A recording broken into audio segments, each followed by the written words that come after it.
Welcome to Souped Up Recipes. Today we are making 蜜汁鸡扒饭. 蜜汁 is honey glaze. 鸡扒 means chicken steak. We normally use chicken leg for this recipe. Once it is deboned, it becomes a big, thick slab of meat and you slice it up at the end. That's why we call it chicken steak. You can look at it as our version of a teriyaki chicken bowl. The only difference is that we use honey as the sweetener instead of mirin. The recipe is super easy. Let's get started. I have got here 2 pieces of chicken leg. These are actually the chicken quarters. They still have the backbone connected.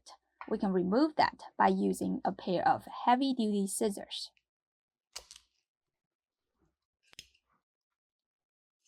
Next, I will show you how to debone the chicken leg. Lay it skin side down. Touch it with some pressure to locate the tibia bone inside the drumstick and the femur bone inside the chicken thigh. Get a sharp knife to slice it open and clean up the tissue to expose these 2 bones. Then go in with your thumb and forefinger to loosen up all the connection. Break open the middle joint and you should be able to pull the tibia bone out easily. Continue to cut around the joint with your knife. Keep peeling the meat around the femur bone. Once you get to the end, tuck your finger in and you should be able to rip the meat right off. If you think deboning chicken is too difficult, you can use boneless chicken thigh or chicken cutlet instead. Once you finished both of the chicken leg, lay them skin side down. Roughly cut the chicken by using just the tip of the knife. Like that. Don't cut through the skin though. We just want to cut off some of the tendon so when you pan fry the chicken, it doesn't shrink and bulge up too much. Next, season the chicken with half teaspoon of salt, some black pepper to taste,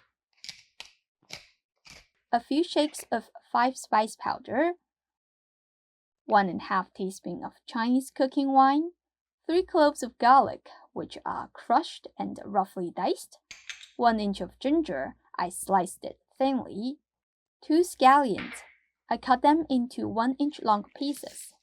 Lightly crush it before adding it to the chicken, a 1/4 teaspoon of baking soda to tenderize the meat. Mix it well.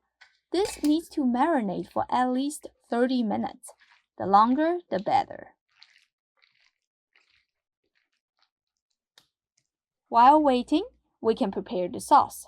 You will need 3 tablespoons of honey, 2 tablespoons of soy sauce, a 1/4 cup of rice wine. This can be replaced by water if you can't cook with alcohol. Mix until the honey is well combined. Set it aside. We will pan fry the chicken. Preheat the cast iron skillet for a minute. Remove all the aromatics from the chicken. Switch the heat to medium or medium-low.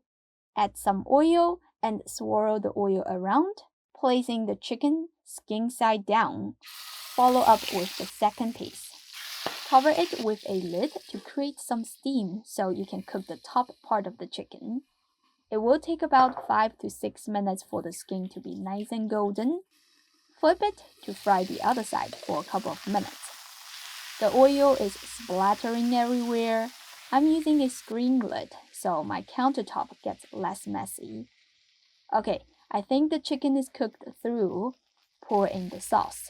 The rice wine will evaporate fast as soon as it hits the hot pan, so the final dish will not taste like alcohol. Let the chicken simmer in that sauce for a minute or 2 so it can absorb the flavor. Take the meat out. Let it rest for 5 minutes before cutting. The honey should naturally thicken into a syrup texture. Pour it into a small bowl. Now we can prepare some white rice. Put some blanched vegetable on the side. Slice the chicken like the way how you cut the steak. It looks so juicy. Place it on top of the white rice. Drizzle the sauce over. Sprinkle some sesame seeds for the nutty taste. Top a little bit diced scallion as garnish. Let's give this a try. The chicken is soft and tender. The sauce is nicely caramelized. Tastes sweet and savory, which makes the rice super flavorful too. This can be a perfect lunch to bring to work because it is easily reheatable. As always, you can print out the recipe on my website. I hope you can give this a try soon. If you did, leave me a comment, let me know how it goes. Be sure to follow me on Instagram to stay up to date on everything going on here at Souped Up Recipes. Thank you for watching, and I will see you next time. Bye!